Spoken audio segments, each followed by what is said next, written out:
The Clean Me icon will be displayed on the LCD to indicate when a cleaning cycle is required.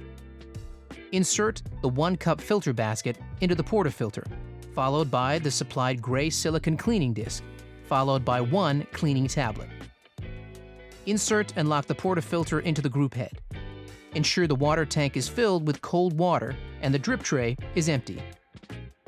Press the menu button until Clean Cycle flashes and Push is displayed on the LCD. To start the clean cycle, press the illuminated manual button. The Clean Cycle icon will flash and the machine will start the countdown from 370 seconds. The machine will return to standby mode once the cleaning cycle has finished. Remove the portafilter and ensure the tablet has completely dissolved. If the tablet has not completely dissolved, repeat the previous steps until the tablet is completely dissolved. Rinse the filter basket and portafilter thoroughly before use.